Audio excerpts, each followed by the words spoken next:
Jake Morgan wiped the grease from his hands and stared at the message on his work tablet. The screen showed words he had never expected to see in his entire life. He was being summoned to the throne room of Queen Valextra the Crimson. Immediately, his hands started shaking. Jake had been working in the maintenance bay of Dragon Station Epsilon for 2 years now. In all that time, he had kept his head down, fixed whatever broken machines came his way, and tried not to draw attention to himself. Humans were still new to this part of space. Most of the other species looked at them like they were children playing with tools they barely understood. The dragons were the worst about it.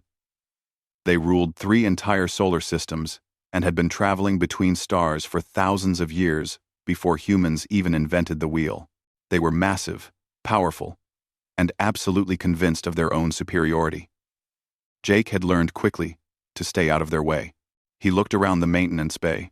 His supervisor, a 4-armed creature named Vex, was watching him with all 3 of its eyes. "You need to go now," Vex said. "When the Queen summons you, you do not wait." Jake pulled off his work gloves and grabbed his jacket. His heart was pounding in his chest. What could the Queen possibly want with him? He ran through everything he had done in the past few weeks, trying to think if he had made some terrible mistake. Maybe he had accidentally damaged something important. Maybe someone had complained about his work. The walk to the throne room felt like it took forever. Jake passed through corridors filled with aliens of every type. Some were tall and thin, others short and wide. There were beings made of crystal, beings that floated in the air, and beings that looked almost human, except for the wrong number of eyes or limbs. None of them were human, though. Jake had not seen another person from Earth in 6 months. 2 dragon guards met him at the entrance to the royal wing. They were smaller than the Queen, but still huge. Each one stood at least 12 feet tall, with scales that gleamed like polished metal. Their eyes glowed with an inner fire, and smoke drifted from their nostrils. "You are Jake Morgan?" one of them asked. His voice sounded like rocks grinding together. "Yes," Jake managed to say. "Follow us." The guards led him through halls decorated with treasures from 100 worlds. There were paintings, sculptures, and weapons displayed on the walls. Everything looked ancient and valuable. Jake tried not to touch anything. Finally, they reached a massive door carved from black stone. It was at least 30 feet tall and covered in symbols that seemed to glow with their own light. The guards pushed it open, and Jake stepped into the throne room. He had never seen anything like it. The room was enormous, with a ceiling so high it disappeared into shadow. Hundreds of dragons filled the space, their scales creating a rainbow of colors: red, blue, green, gold, silver, and colors Jake did not have names for. They sat on ledges carved into the walls, watching him with burning eyes. At the far end of the room, on a throne made of black glass, sat Queen Valextra herself. She was the biggest dragon Jake had ever seen. Her scales were the color of blood rubies, and they caught the light like cut gems. Her wings were folded against her sides, but Jake could tell they would span half the room if she opened them. Her eyes were molten gold, and when she looked at him, he felt like she could see right through him. Jake walked forward because he did not know what else to do. His footsteps echoed in the silence. Every dragon in the room was watching him. He could feel the weight of their stares. When he reached the center of the room, he stopped. He had heard that you were supposed to bow to the Queen, so he did, though his legs felt like they might give out. "Jake Morgan," the Queen said. Her voice was huge and deep, and it made the floor vibrate. "Human. Mechanic. Worker of the lower maintenance bay." "Yes, Your Majesty," Jake said. His own voice sounded tiny in comparison. The Queen leaned forward on her throne. "I have a question for you, human, and I expect an honest answer." "Of course, Your Majesty." Then Queen Valextra roared. The sound was so loud that Jake nearly fell over. It echoed off the walls and ceiling, and several of the smaller dragons shifted nervously on their perches. "Who fixed my armor?" The room went completely silent. Jake looked up and saw what he had not noticed before. In the center of the room, between him and the throne, stood a suit of armor, but it was not like any armor he had ever seen. It was made for a dragon, massive and intricate, with pieces that would cover wings and tail, as well as body and limbs. The armor gleamed like it was brand new. It was made of some kind of red metal that seemed to glow from within. Every surface was covered in detailed carving and inlay work. It was beautiful. It was also something Jake recognized. His stomach dropped. Oh no. The Queen's golden eyes were fixed on him. The royal armorsmiths examined this armor 3 weeks ago, she continued. They said it was damaged beyond repair. The metal was cracked. The energy channels were broken. The whole piece was worthless, they said. They told me it should be melted down. Jake swallowed hard. Yet here it stands, the Queen said. Repaired, restored. Better than it has looked in 50 years. The armorsmiths cannot explain it. They say it is impossible. They say no one in this empire has the skill to do what has been done. She rose from her throne, and Jake took an involuntary step backward. She was even bigger. Standing up, she walked down the steps toward him, each footstep making the floor shake. So I will ask again, human. Who fixed my armor? Jake knew he could lie. He could say he did not know anything about it. But he had been raised to tell the truth, even when it was hard.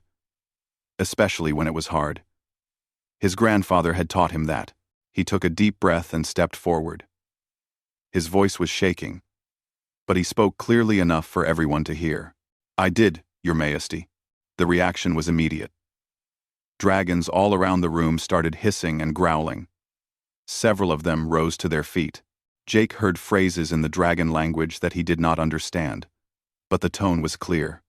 They were angry. Impossible, one dragon shouted from a ledge above. A human could not do this. He lies to steal glory. Another called out. He must have had help from the armorsmiths.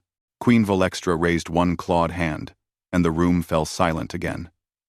She looked down at Jake. Her massive head tilted slightly to one side. You claim you repaired the royal armor, she said slowly. You. A human. A member of a species that only learned to travel between stars a few generations ago. Yes, Your Majesty, Jake said. The armor is over 500 years old, the Queen continued. It has been passed down through 50 generations of dragon rulers. It is made of metals that do not exist on your homeworld. It contains technology your people have not yet discovered. Yes, Your Majesty, and yet you expect me to believe that you, a simple mechanic, succeeded where the finest craftsman in my empire failed. Jake met her eyes. It was probably disrespectful, but he did it anyway.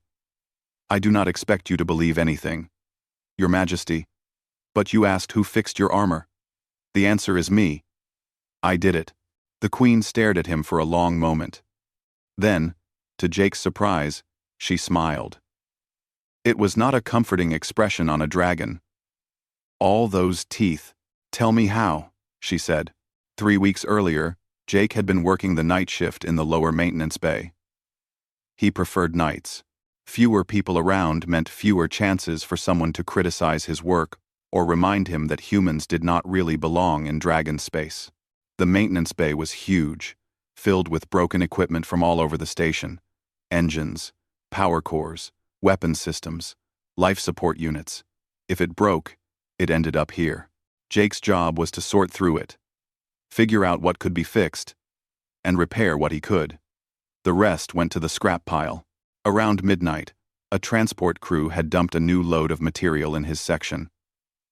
They had not even bothered to organize it, just left it in a huge pile near his workstation. Jake had sighed and started going through it piece by piece. Most of it was junk. Burned out circuits, cracked hull plating, twisted metal that had been damaged beyond any hope of repair. He sorted it quickly, tossing the worthless pieces into bins for recycling. Then he found something different. It was a piece of red metal, about the size of his chest. It was clearly part of something larger. with connection points along the edges, where other pieces would attach. The surface was covered in detailed carving work, showing scenes of dragons in flight and battle. Jake picked it up carefully. It was heavier than it looked.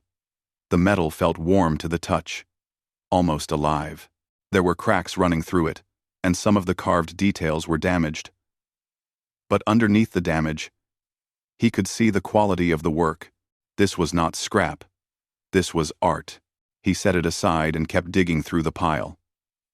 Over the next hour, he found more pieces.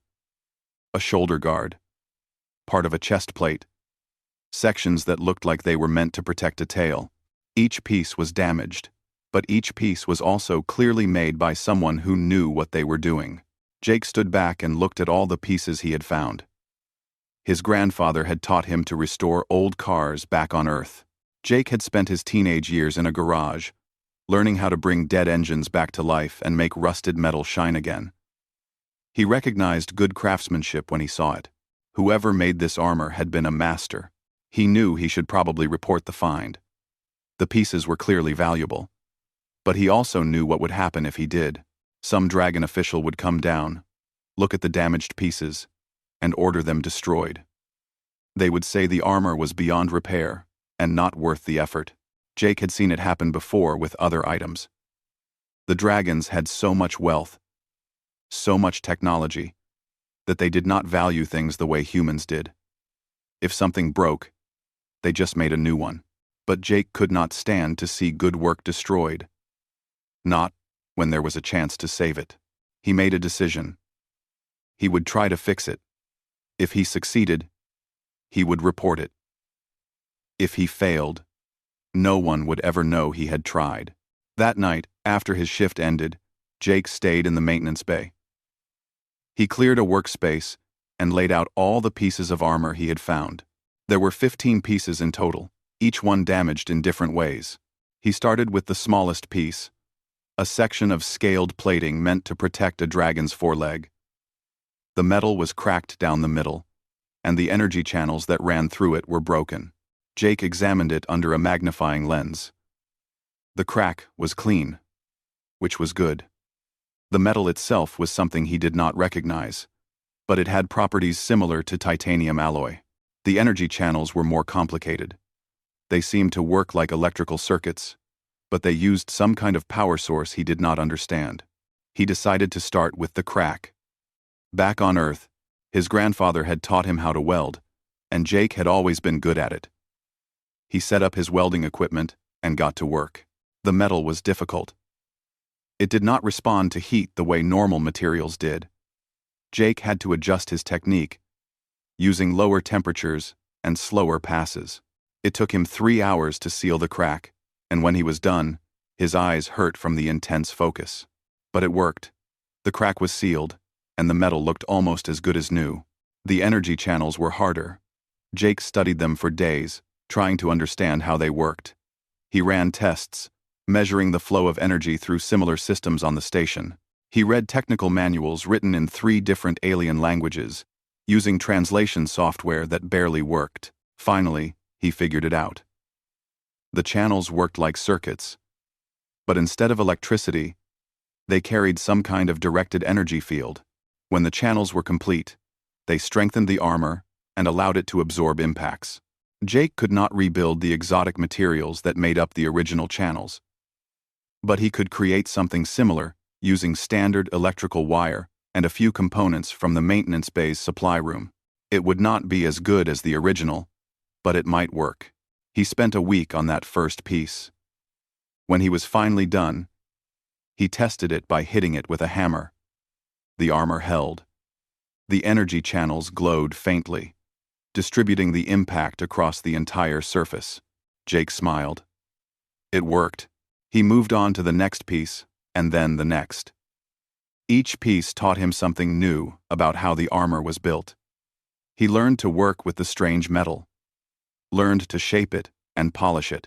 He figured out how the pieces connected to each other and how the whole suit was meant to function as a single system.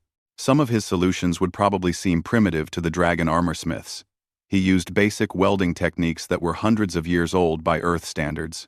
He polished the metal by hand, using compounds he mixed himself from materials in the maintenance bay. He even used some of his grandfather's old tricks, like heating metal slowly to relieve stress and using precise measurements instead of fancy sensors. But it worked. Piece by piece, the armor came together. The hardest part was the chest plate. It was the largest piece, and it had the most damage. There was a hole punched right through the center, probably from some kind of weapon impact. The edges of the hole were melted and twisted. Jake spent 2 days just cleaning up the damage. He carefully cut away the ruined metal and shaped new pieces to fill the gap. He used metal from one of the damaged pieces that could not be saved, melting it down and recasting it into the shapes he needed. When he welded the new pieces into place, he was terrified it would not work. The repair was obvious if you looked closely. But when he stepped back and looked at the whole chest plate, he felt a surge of pride. It was not perfect, but it was solid. It would protect whoever wore it. The final step was polishing. Jake spent hours going over every surface, bringing out the shine in the red metal. He repaired the carved decorations as best he could, using small files and engraving tools. Some of the details were lost forever, but he preserved what he could. When he finally finished all 15 pieces, Jake assembled them together on a frame he built from scrap materials. The armor stood in his workspace, gleaming under the harsh lights of the maintenance bay. It was beautiful. Jake stood there for a long time, just looking at what he had created. He had brought something dead back to life. It was what he loved about his work, the reason he had become a mechanic in the first place. Then he made his second mistake. Instead of reporting the find, he tagged the armor as repaired equipment and sent it to the Royal Storage Warehouse. He thought it would just be put on a shelf somewhere, maybe rediscovered years later. He had no idea it was the personal armor of Queen Valextra herself. He had no idea it was a royal treasure that had been declared beyond saving. And he definitely had no idea that the Queen would be checking her stored equipment exactly 1 week later. Queen Valextra made her announcement the next morning. Jake Morgan would be appointed as a special consultant to the Imperial workshops. He would be given his own workspace and access to equipment that had been deemed beyond repair. The dragon armorsmiths were furious. Jake could see it in their eyes when he was introduced to the workshop staff. Master Craftsman Thornscale, the head of the royal workshops, looked at him like he was an insect that had crawled onto his workbench. The other craftsmen were not much better. They hissed and muttered in the dragon language, making no effort to hide their anger. "This is an insult," Thornscale said directly to the Queen's representative, a smaller dragon named Cinder, who had been assigned to oversee Jake's work. "We are the finest craftsmen in the Empire. We do not need help from a human." Cinder's expression did not change. "The Queen has made her decision. Jake Morgan will attempt to repair 10 pieces of equipment that your workshops have declared unsalvageable. If he succeeds, his methods will be studied and possibly integrated into Imperial training. He will fail," Thornscale said flatly. "Then you have nothing to worry about," Cinder replied. Jake was given a small workshop in a corner of the massive complex. It was tiny compared to the other workspaces, barely large enough for a few workbenches and some basic equipment. The walls were plain metal, and there was only one small window. "This is where you will work," Cinder said. Jake looked around the empty space. A welding setup, basic hand tools, a few power tools for cutting and shaping metal, some measuring equipment, a computer terminal with access to technical databases. "That is all?" Cinder seemed surprised. "The dragon craftsmen use equipment worth millions of credits. I work with what I know," Jake said. "Fancy tools do not make someone a better mechanic." The equipment arrived over the next few days, but it came slowly. Tools were delayed or arrived damaged. The computer terminal he requested did not have access to half the databases he needed. When he asked for specific materials, he was told they were unavailable or too expensive to waste on experimental projects.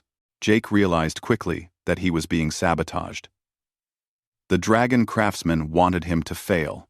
and they were doing everything they could to make it happen. He adapted. He had worked in worse conditions back on Earth. He made do with the tools he had, and found creative solutions when materials were not available. If he could not get the exact metal he needed, he used something similar. If a tool was not working properly, he fixed it himself. The 10 pieces of equipment arrived in his workshop on his 5th day. They were all in terrible condition. A power core, with a cracked housing. An engine, with fused internal components. A weapons system with burned-out circuits. Each piece was something the dragon craftsman had examined and declared worthless. Jake started with the power core. He spent 2 days just examining it, figuring out how it worked and what had gone wrong. The problem was actually simple once he understood it. The housing had cracked because of thermal stress. The core got too hot during operation, expanded, and eventually, the housing could not take it anymore. The dragon craftsman had tried to simply replace the housing, but that had not worked because the core would just crack the new housing too. They needed to solve the heat problem first. Jake designed a better cooling system using basic principles of heat transfer. He added channels for coolant to flow through and used materials with better thermal conductivity. When he tested the repaired core, it ran 20 degrees cooler than the original design. He moved on to the next piece, then the next. Each repair taught him more about how dragon technology worked. He also learned something else. The dragons were incredible engineers, but they had blind spots. They relied too much on tradition and established methods. If something did not work, they tried the same solution again, with better materials or more precise manufacturing. They rarely stepped back and asked if there might be a completely different approach. Jake did not have that limitation. He was not trained in dragon methods, so he had no preconceptions about what would or would not work. He looked at each problem fresh and came up with solutions that seemed obvious to him, but apparently had never occurred to anyone else. On his 3rd week, he had an unexpected visitor. A young dragon named Pyraxis came to his workshop late one evening, after most of the other craftsmen had gone home. "May I come in?" Pyraxis asked. He was smaller than most dragons, his scales a deep blue color. "Sure," Jake said. He was working on the weapons system, trying to trace a complex series of circuits. Pyraxis entered the small workshop and looked around.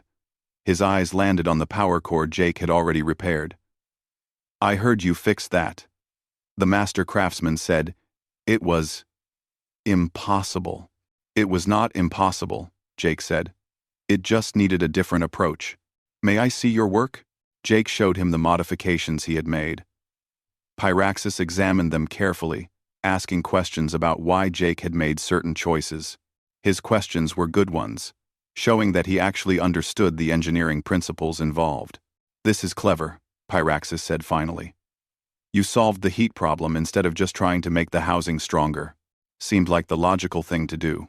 The master craftsmen did not see it that way. They thought the design was fine, and the housing just needed better materials. "The design was not fine," Jake said. "No amount of better materials would fix a fundamental heat management problem." Pyraxis was quiet for a moment. "I have been studying in the royal workshops for 10 years, he said. "I am supposed to learn the traditional methods and become a master craftsman like my father and grandfather before me. But I have always wondered if there might be better ways to do things."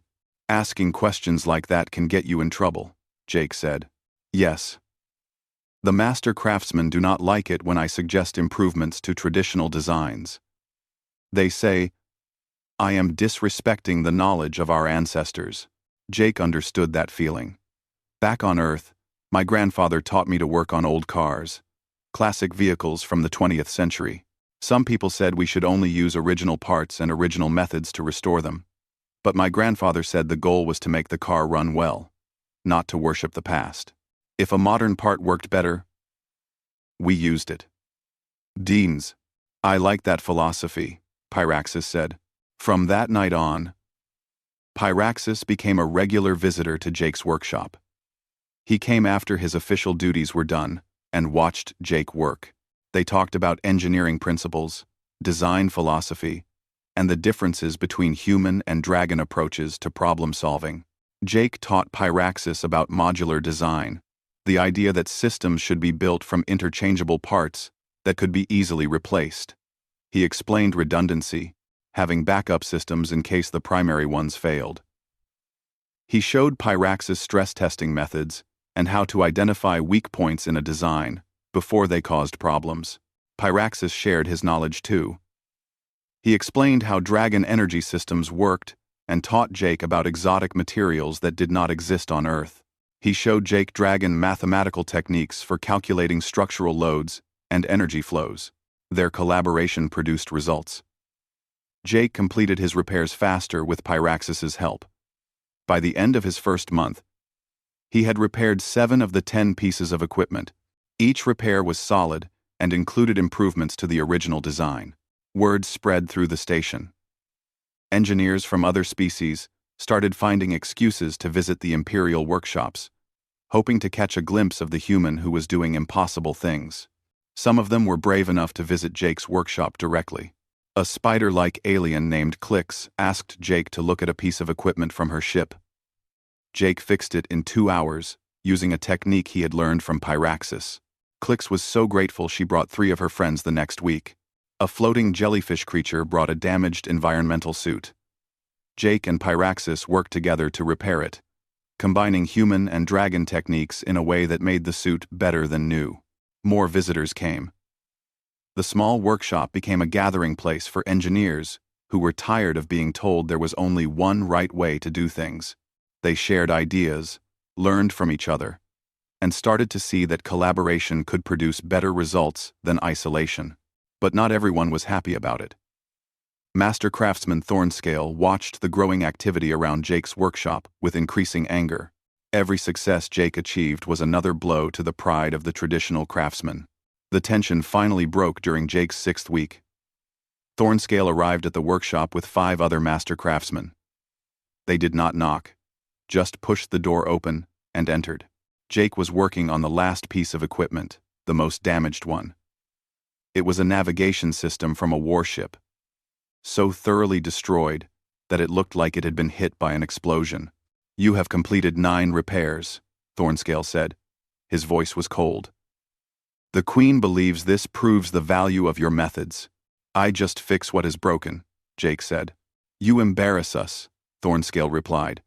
"Every repair you complete is an insult to the master craftsman who said it could not be done. That was not my intention." "Your intention does not matter. The result is the same."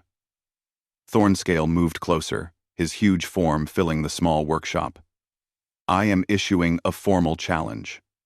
You and I will compete. We will both be given the same damaged equipment and attempt to repair it. Whoever succeeds first wins." Jake felt his heart start to pound. "What are the stakes? If I win, you and all other humans will be expelled from dragon space. You will be proof that your species does not belong among advanced civilizations." Pyraxis, who had been watching from the corner, stepped forward. "That is not fair. Jake is one person. He should not represent all humans." "Stay out of this, apprentice," Thornscale said. "This is between master craftsmen." "I am not a master craftsman," Jake said. "I am just a mechanic." "Then you should have no problem refusing the challenge." Jake looked at the dragon. Thornscale was trying to trap him. If he refused, he would look like a coward. If he accepted and lost, humans would suffer for it. But if he accepted and won, things might change. "I accept," Jake said. "But I have a condition too. If I win, the Imperial workshops have to integrate human engineering principles into their training. Real integration, not just lip service." Thornscale's eyes blazed. "Agreed. The competition will take place in 1 week, before the full court." After Thornscale and the other craftsmen left, Pyraxis turned to Jake. "Are you sure about this? Thornscale is the best craftsman in the Empire. He has never lost a competition." Jake looked at the damaged navigation system on his workbench. "I do not need to be the best craftsman," he said. "I just need to be smart enough to see what everyone else misses." The throne room was packed. Dragons filled every available space, perched on ledges and clustered on the floor. Representatives from dozens of other species had also come to watch. News of the competition had spread throughout the station, and everyone wanted to see if the human could actually defeat Master Craftsman Thornscale. Jake stood in the center of the room, trying not to look as nervous as he felt. He had spent the past week preparing, but he still had no idea what piece of equipment they would be asked to repair. Thornscale had refused to tell him, saying only that it would be a true test of skill. Queen Valextra sat on her throne, watching the proceedings with interest. She had added her own condition to the challenge. If Thornscale won, humans would be expelled from dragon space. But if Jake won, the Imperial workshops would be required to fully integrate human engineering principles into their curriculum. Real change, enforced by royal decree. The stakes could not be higher. "Bring forth the test piece," the queen commanded. 2 dragons carried in a large object covered by a heavy cloth. They set it down between Jake and Thornscale, then stepped back. The queen nodded, and one of them pulled the cloth away. It was a power core from a dragon warship. But this one was in terrible condition. The outer casing was cracked in multiple places, and Jake could see scorch marks from what looked like a radiation leak. "This power core was removed from the warship Firestorm 3 months ago," the queen said. "It failed during combat, nearly destroying the ship. The master craftsman examined it and declared it too damaged to repair. Both competitors will attempt to restore this core to working condition. You have until sunset. Begin." Thornscale moved immediately. A team of 5 master craftsmen joined him, and they surrounded the power core. They brought out equipment worth millions of credits, advanced scanners, and fabrication tools that could work at the molecular level. Jake stood alone. According to the rules, Pyraxis could watch but could not help. Jake had his basic tools, his knowledge, and his ability to see problems differently than everyone else. He started by examining the power core carefully. The casing was cracked, yes, but that was not the real problem.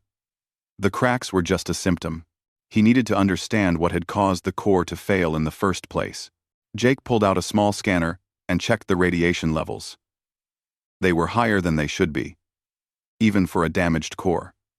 He checked the energy flow patterns and found irregularities. The core was not distributing power evenly through its internal structure. He spent an hour just analyzing the core, taking measurements and making notes. Around him, he could hear the dragon craftsmen working. They were moving fast, already beginning to fabricate replacement parts for the damaged casing. But Jake did not think the casing was the main problem. He thought about how the core would have been used on a warship. High power demands, rapid changes in energy output, extreme stress during combat maneuvers. Then he saw it. There was a design flaw in the core's internal structure. The energy distribution system was not built to handle the rapid fluctuations that would occur during combat. Over time, the uneven stress had created weak points in the casing, which eventually cracked and allowed radiation to leak out. The dragon craftsmen were trying to fix the cracks, but they were not addressing why the cracks had formed. Even if they succeeded in replacing the casing, the core would just fail again under the same conditions. Jake smiled. He knew what he had to do. He started working. First, he carefully opened the core's casing, taking care not to cause any additional damage. The radiation levels inside were dangerous, but not immediately lethal. He worked quickly but carefully. The internal structure of the core was complex, with dozens of energy channels feeding into a central reactor. Jake studied the layout and started making modifications. He redirected some of the channels, created new pathways for energy to flow, and added buffer systems that would absorb sudden surges in power demand. It was delicate work. One mistake could cause the whole core to become unstable. Jake's hands were steady, though. He had done this kind of precision work 1,000 times before, just on different equipment. Hours passed. The sun moved across the sky, visible through the high windows of the throne room. Jake was aware of time passing, but he did not let it distract him. He focused on the work. Across the room, Thornscale and his team were making good progress. They had fabricated new casing sections and were beginning to install them. Their work was flawless, each piece fitting perfectly. The technique was amazing to watch, but Jake stayed focused on his own approach. He finished modifying the internal structure and began working on the casing. He could not fabricate new pieces with the tools he had, so he repaired the existing casing instead. He used welding techniques to seal the cracks and reinforced the weak points with additional material. His repairs were not as pretty as the dragon craftsman's work. You could see where he had welded, where he had added reinforcement, but they were solid. The final step was adding something new. Jake installed a series of diagnostic sensors throughout the core. These sensors would monitor stress levels, energy flow, and temperature. If the core started to develop problems, the sensors would alert the ship's crew before a catastrophic failure could occur. It was something the original design had lacked. The Dragon engineers had been so confident in their work that they had not included any way to monitor the core's health during operation. The sun was getting low in the sky when Thornscale announced he was finished. His team stepped back to reveal their work. The power core looked perfect.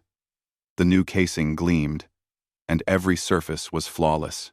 It was a masterpiece of traditional dragon craftsmanship. The crowd murmured in approval. Many of them assumed the competition was already over. How could the humans' crude repairs compare to such beautiful work? Jake kept working. He had maybe 30 minutes until sunset. He made his final checks, tested each system, and made small adjustments. When he was finally satisfied, he stepped back. "I am finished," he said.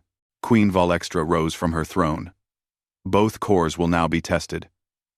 We will activate them and measure their performance." Dragon technicians came forward with testing equipment. They connected both cores to power supplies and monitoring systems. The tests would measure energy output, efficiency, stability, and safety. Thornscale's core was tested first. When it was activated, the crowd gasped. The core came to life smoothly, glowing with contained energy. The monitoring equipment showed excellent readings. Energy output was exactly at specification. Efficiency was 98%, which was outstanding. The core was perfectly stable. "A flawless repair," the Queen declared. The dragon craftsmen in the crowd roared their approval. Then it was Jake's turn. The technicians connected his core to the testing equipment. Jake held his breath. The core activated. The glow was not quite as bright as Thornscale's core, and Jake could hear a few dragons muttering that it looked inferior. Then the readings came in. Energy output was 15% higher than the original specifications. The core was producing more power than it was designed for, safely and efficiently. Efficiency was at 99.5%, better than Thornscale's repair. Stability readings were excellent, even better than the other core. And the diagnostic systems Jake had installed were working perfectly, displaying real-time information about the core's condition. The throne room went silent. The lead technician checked the readings 3 times, then turned to the Queen. "Your Majesty, both repairs are successful. Master Craftsman Thornscale's work is flawless, by traditional standards, but the human's core shows improved performance in every measurable category." Thornscale stepped forward, his eyes blazing. "Impossible. Run the tests again." They ran the tests again. The results were the same. "This is a trick," Thornscale said. "He must have cheated somehow." "I did not cheat," Jake said quietly. "I just fixed the design flaw." "There is no design flaw. That core design has been used for 300 years. "Yes," Jake said. "And it has always had the same weakness. The energy distribution system cannot handle rapid fluctuations in power demand. Over time, that creates stress fractures in the casing.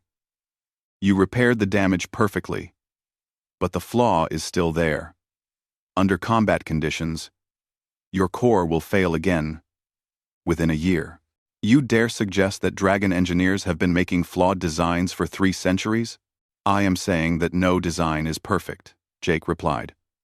There is always room for improvement. The Queen raised her hand for silence. The human speaks truth. I have read the maintenance records for ships using this core design. They require core replacements every 18 months, on average. We accepted this as normal. But perhaps it should not be. She looked at both power cores. Master Craftsman Thornscale, your work is beautiful and technically perfect. You have honored the traditions of your craft. Then she looked at Jake. But Jake Morgan has done something more. He has improved upon those traditions. His core is not just repaired.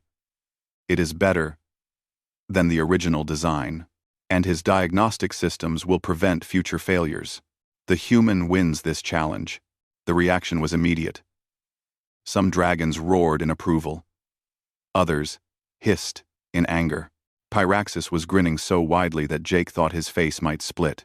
Thornscale stood frozen, unable to believe what he was hearing. He had never lost a competition. Never.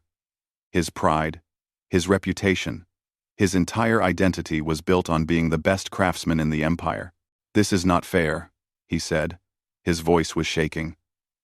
I followed all the proper techniques. I used the finest materials. I did everything correctly. You did, the Queen agreed. But sometimes doing everything correctly is not enough. Sometimes we must be willing to question our assumptions and try new approaches. Thornscale looked at Jake with an expression that was part anger, part confusion. How? How did a human, a species that barely understands our technology, see what we missed? Jake thought about how to answer. Maybe that is exactly why I saw it, he said finally. I do not understand your technology the way you do. I do not have centuries of tradition telling me how things should be done. So, I just looked at the problem fresh and asked what would actually work best. The Queen nodded. As I decreed, the Imperial workshops will now integrate human engineering principles into their training. Master Craftsman Thornscale, you will work with Jake Morgan to develop this new curriculum. Thornscale looked like he wanted to refuse. His whole body was tense with barely controlled rage. But then something changed in his expression. The anger faded slightly, replaced by something else. Curiosity. Maybe. Or the first hint of respect. I will do as you command, Your Majesty, he said. 3 months after the competition, Jake stood in front of a building that had not existed before. The Imperial Institute of Integrated Engineering was brand new, built specifically to house the Queen's vision of shared knowledge between species. The building was a blend of dragon architecture and human design principles. Tall spires reached toward the sky, but the interior spaces were organized for efficiency and collaboration, rather than just looking impressive. There were workshops for every type of engineering, classrooms with the latest teaching equipment, and laboratories where beings from different worlds could work together. Jake was one of the founding directors, along with Master Craftsman, Thornscale, and Pyraxis. It had been a strange 3 months. His relationship with Thornscale had started cold. The Master Craftsman clearly resented being forced to work with a human. For the first few weeks, their meetings were tense and brief. Thornscale would suggest a curriculum based entirely on traditional dragon methods. Jake would point out ways to integrate human approaches. They would argue. Nothing would get decided. Then, something changed. They were reviewing the design for a new training module about power systems when Thornscale made a comment about thermal management. Jake suggested a different approach. Thornscale dismissed it at first, but then actually listened to Jake's explanation. Show me, Thornscale had said. Jake built a small demonstration using basic materials. He showed how his method could improve heat distribution by 30%. Thornscale studied it for a long time. His massive head tilted in thought. This works, he said finally. It is not the traditional method, but it works better. That was the turning point. After that, Thornscale started actually engaging with Jake's ideas instead of just rejecting them. He began to see that Jake was not trying to replace dragon knowledge, but to expand it. Jake learned a lot too. Thornscale taught him about dragon metallurgy, energy manipulation techniques, and design principles that humanity had not yet discovered. The master craftsman had spent 60 years perfecting his craft, and that experience was valuable even if some of his methods were outdated. They developed a curriculum together that combined the best of both approaches. Students would learn traditional dragon techniques and the theory behind them. They would also learn human problem-solving methods and how to question assumptions. The goal was to create engineers who could think flexibly and find creative solutions. The first class of students had started 2 weeks ago. There were 20 of them, representing 8 different species. 5 were young dragons, including 2 who had trained under Thornscale. 3 were humans, the first Earth engineers to be formally accepted into the Imperial education system. The rest were from various other worlds. Jake taught 3 days a week. His classes focused on practical problem-solving and hands-on repair work. He gave students broken equipment and told them to fix it, encouraging them to try different approaches and learn from failure. Thornscale taught the other 3 days. His classes covered theory, proper technique, and the accumulated wisdom of dragon engineering. He was a demanding teacher, but a good one. The students were responding well. Jake had been worried that the dragons would refuse to learn from a human, but the younger generation seemed more open-minded than their elders. They asked good questions and worked hard. Today was a special day. Queen Valkstra was visiting the institute to observe classes and speak with the students. Jake was nervous. He had not seen the Queen since the competition, though they had exchanged messages about the institute's progress. She arrived at midday, accompanied by a small group of advisors. Her presence filled the hallway, and students scrambled to get out of her way. "Director Morgan," she said when she saw Jake, "show me what you have built." Jake gave her a tour of the facility. He showed her the workshops, explained the curriculum, and introduced her to some of the students. The Queen asked detailed questions, clearly interested in how everything worked. In one workshop, they found a mixed group of students working together on a damaged sensor array. A young dragon named Ember was working alongside a human woman named Kate and a spider-like alien named Weaver. They were arguing about the best way to approach the repair, but it was a friendly argument, full of ideas and enthusiasm. The Queen watched them for a few minutes. "They work well together," she observed. "They do now," Jake said. The first week was rough. Nobody wanted to listen to anyone else. But they have learned that different perspectives make the whole team stronger, just as you and Thornscale have learned.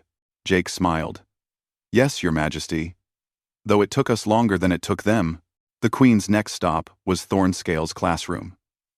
The master craftsman was in the middle of a lecture about energy field theory. He paused when the Queen entered and bowed his head respectfully. "Continue," the Queen said. Thornscale resumed his lecture. He was explaining a traditional dragon approach to field stabilization. But Jake noticed something interesting. Thornscale was also mentioning alternative methods, including some human techniques. He was presenting multiple approaches and asking the students to think about which one would work best in different situations. The old Thornscale would have taught only the traditional method and insisted it was the only correct way. This was real change. After the classroom visit, the Queen asked to speak with Jake and Thornscale privately. They went to Jake's office, a small room with a desk covered in technical drawings and half-finished projects. "You have done well," the Queen said. "The Institute is exactly what I hoped it would be.